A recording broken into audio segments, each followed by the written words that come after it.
Bayangin, seberapa gilanya kemampuan lo, sampai liga basket terbesar di dunia harus bikin aturan baru cuma gara-gara lo terlalu dominan di usia muda.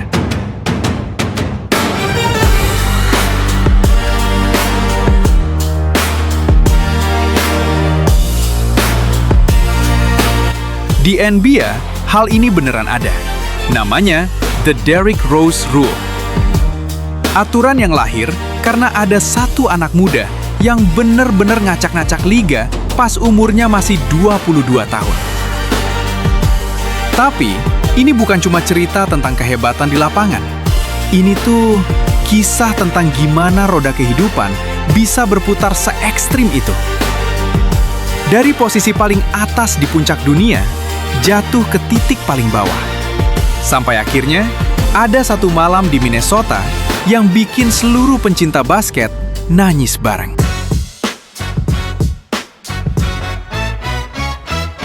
Derrick Rose itu lahir dan gede di Chicago.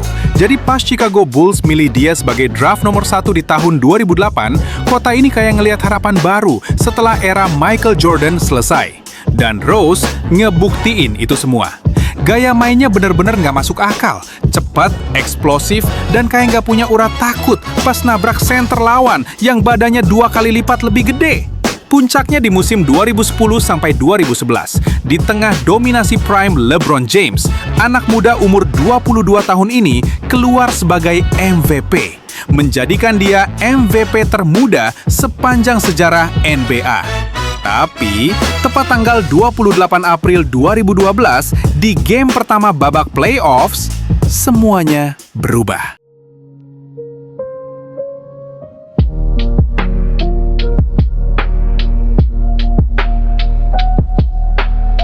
Bulls sebenarnya udah unggul jauh, dan pertandingan tinggal sisa kurang dari 2 menit. Harusnya Rose udah diistirahatin di bangku cadangan, tapi dia masih di lapangan. Pas dia ngelakuin drive ke arah ring dan melompat, pas mendarat, ada bunyi pop di lutut kirinya.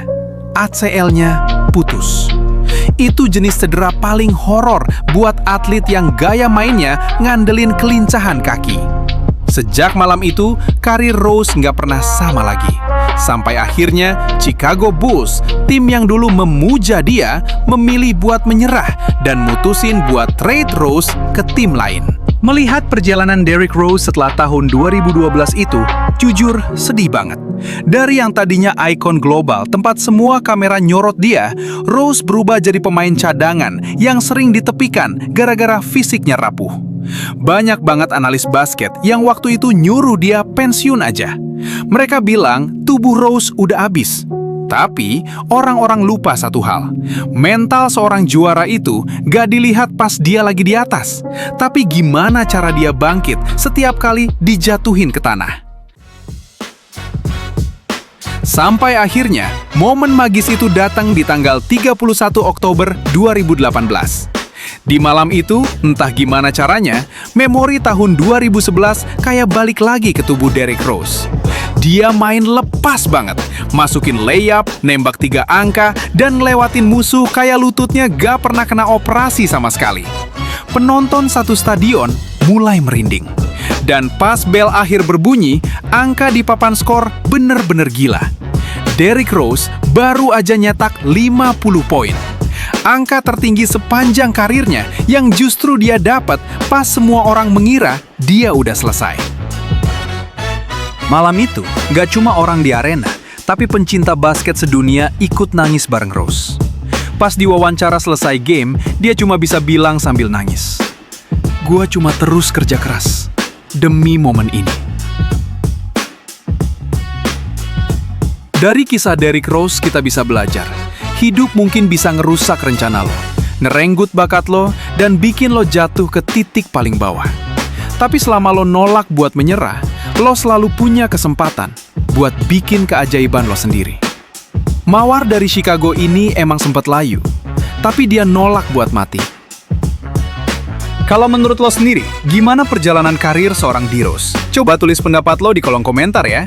Dan, kalau lo tipe orang yang suka dengerin cerita sejarah atau sisi lain dunia olahraga dengan angle yang beda kayak gini, pastikan lo udah pencet tombol like, share ke temen tongkrongan lo, dan jangan lupa subscribe biar lo nggak ketinggalan cerita seru berikutnya. Gua pamit, sampai ketemu di video selanjutnya. Ciao!